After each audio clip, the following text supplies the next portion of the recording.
Hello students, welcome to our YouTube channel. आज का ये वीडियो स्पेशली क्लास 10 के बच्चों के लिए है जिनका हिंदी का एग्ज़ाम अक्टूबर 2024 में होने वाला है। इस वीडियो में आपको हिंदी के चैप्टर्स के समरी और उनके मोस्ट इम्पॉर्टेंट क्वेश्चंस मिलने वाले हैं।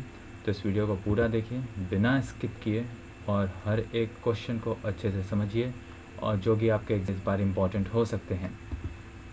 हिंदी के एग्ज़ाम पैटर्न पर जहाँ तक बात करें, आपका जो हिंदी का एग्ज़ाम होगा वो टोटल 100 मार्क्स का होगा और हिंदी का पेपर लिखने के लिए आपको टाइम ड्यूरेशन 3 घंटे का मिलेगा।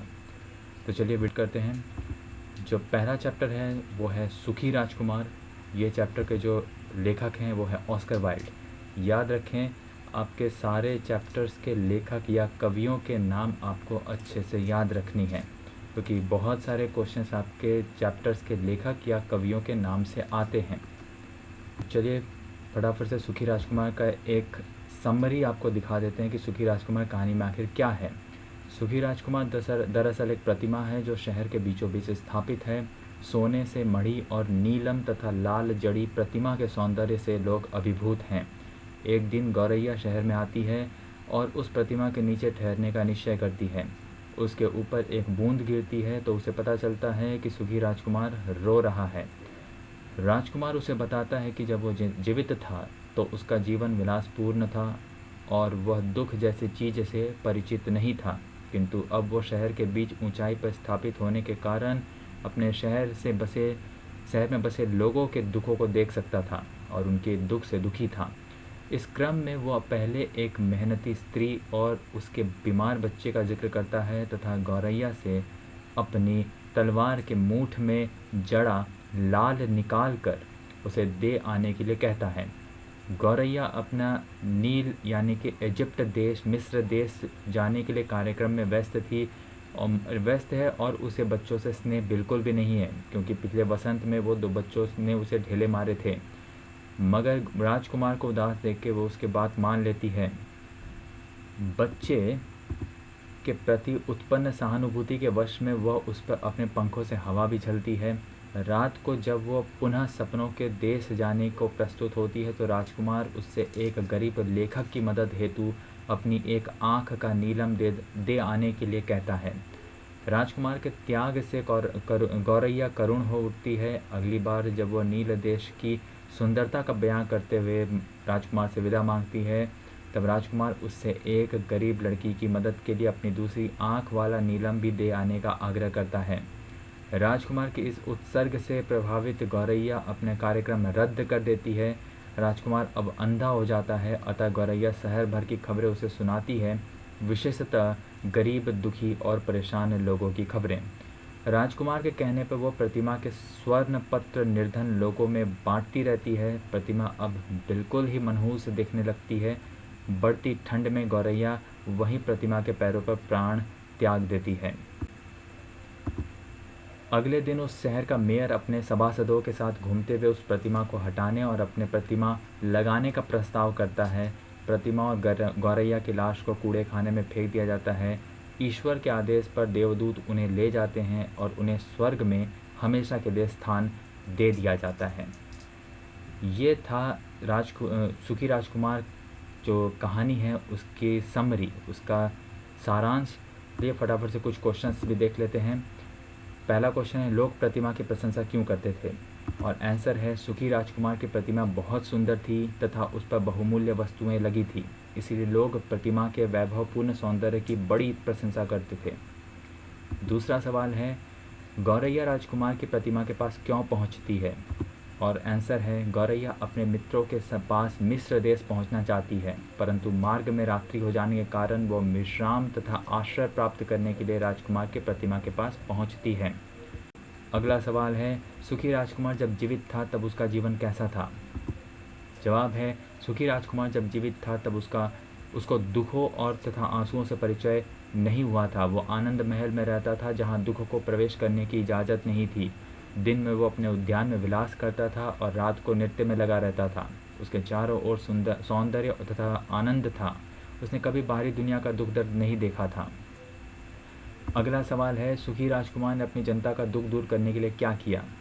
और जवाब है, जनता का दुख दूर करने के लिए राजकुमार ने गौरैया के माध्यम से अपनी तलवार के मूठ में लगा बेशकीमती लाल आंखों के स्थान पर लगे बहुमूल्य नीलम तथा अपने शरीर पर मढ़े सोने के पत्र जनता में बंटवा दिए। ऐसा करने से उसकी स्वयं की प्रतिमा मटमैली तथा बदसूरत हो गई। अगला सवाल है, गौरैया राजकुमार में सानिध्य में रहने का निर्णय क्यों लेती है? और जवाब है, जब गौरैया राजकुमार के दया, करुणा, प्रेम, सहानुभूति, त्याग तथा बलिदान आदि गुणों से परिचित होती है तो वह अपने मिस्र देश जाने के कार्यक्रम को छोड़कर उसी के सानिध्य में रहने का निर्णय करती है। अगला चैप्टर है अंधेर नगरी, और इसके जो नाटक लेखक हैं वो है भारतेंदु हरिश्चंद्र। तो आइए सबसे पहले अंधेर नगरी का एक क्विक जो समरी है, सारांश है, आपको दिखा देते हैं। नाटक अंधेर नगरी में एक ऐसे नगर का चित्रण है जहां न्याय अन्याय में फ़र्क नहीं किया जाता।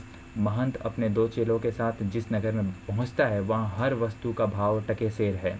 यह देखकर महंत को हैरानी होती है। वह अपने चेलों को तुरंत नगर छोड़ने की सलाह देता है, लेकिन एक चेला गुरु की बात न मानकर उसी नगर में रह जाता है। उस अंधेर नगरी के राजा के राज्य में एक बकरी दीवार से दबकर मर जाती है। फरियादी राजा के पास न्याय की आशा लेके पहुंचता है।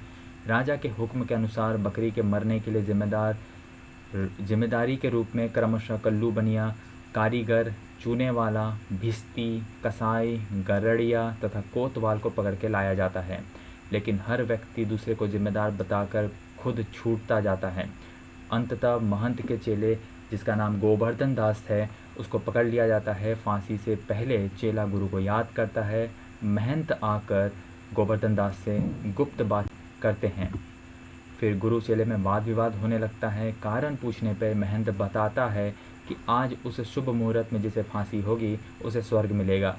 यह सुनकर राजा स्वयं फांसी पर लटकने के लिए तैयार हो जाता है।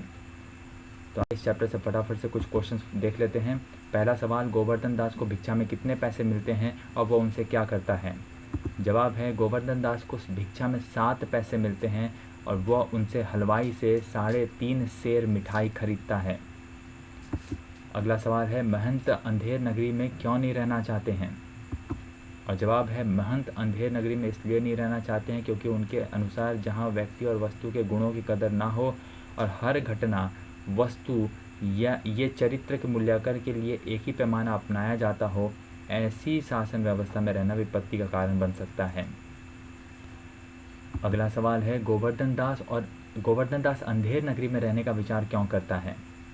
जवाब है, अंधेर नगरी में सभी वस्तुएं टके सेर के भाव में मिलती हैं, अतः मूल्यवान वस्तुओं का भी सस्ता मूल्य देखकर वह लोभ में फंस जाता है। लालच का शिकार होने के कारण ही गोवर्धन दास अंधेर नगरी में ही रहने का निश्चय करता है।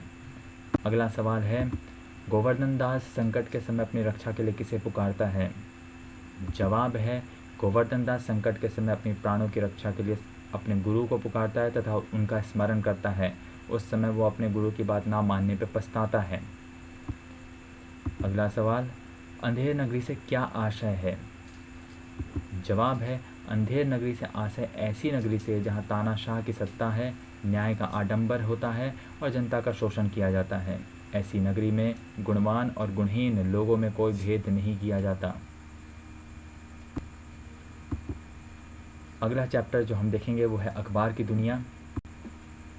इस चैप्टर के बारे में थोड़ा पढ़ लेते हैं, क्विक समरी देख लेते हैं। अखबार आज आम आदमी की ज़रूरत बन चुकी है। जिस अखबार को हम पढ़ते हैं उसका भी अपनी एक दुनिया है। अखबारों में समाचार, संपादकीय, फीचर, फ़ोटो, कार्टून, ग्राफिक्स, विज्ञापन आदि अनेक चीज़ें छपती हैं। समाचार अखबार का प्रमुख अंग है। छपने से पहले समाचारों का चयन उनके महत्व तथा समाचार पत्र की नीति के आधार पर होता है। समाचारों में भी कई अंग होते हैं: मेन हेडिंग, सब हेडिंग, बाई लाइन, समाचार स्रोत, इंट्रो तथा ब्यौरा आदि। समाचारों पर आधारित टिप्पणी संपादकीय कहलाती है। घटनाओं से संबंधित फोटो उनमें विश्वसनीयता तथा प्रभाव उत्पन्न करते हैं। फीचर का नाम सूचना देना, शिक्षा देना तथा मनोरंजन करना है। अनेक विषयों पर लेख भी समाचार पत्रों में प्रकाशित होते हैं। अखबार का एक उपयोगी अंक साक्षात्कार भी है। पत्र, बाजार भाव, मौसम, खेल संबंधी सूचनाएं भी नियमित रूप से अखबारों में छपती हैं। अब तो इलेक्ट्रॉनिक्स अखबार भी आ गया है। आगे बढ़ने से पहले अगर आपने इस वीडियो को अभी तक लाइक नहीं किया है और हमारे चैनल को सब्सक्राइब नहीं किया है तो इस वीडियो को लाइक ज़रूर करें और हमारे चैनल को सब्सक्राइब जरूर करें इसी तरह के मोस्ट इम्पॉर्टेंट वीडियोस को देखते रहने के लिए। आगे बढ़ते हैं, इससे फटाफट से मुख्य बिंदु फटाफट से देख लेते हैं। समाचार पत्र के अंग, पहला समाचार, संपादकीय, फोटो, फीचर, लेख, साक्षात्कार, कार्टून, ग्राफिक्स, विज्ञापन, पत्र, मौसम संबंधी समाचार, बाजार संबंधी समाचार। आगे बढ़ते हैं, कुछ और मुख्य बिंदु पर बात करते हैं। समाचार के प्रकार, कितने प्रकार के समाचार होते हैं, विषय के आधार पर कितने प्रकार के समाचार होते हैं, उनको फटाफट से देख लेते हैं। एक हो गया राजनीतिक समाचार, दूसरा है सामाजिक समाचार, तीसरा है व्यापार संबंधी समाचार, चौथा है अर्थ जगत के समाचार, पांचवा है खेल जगत के समाचार और छठा है विविध समाचार।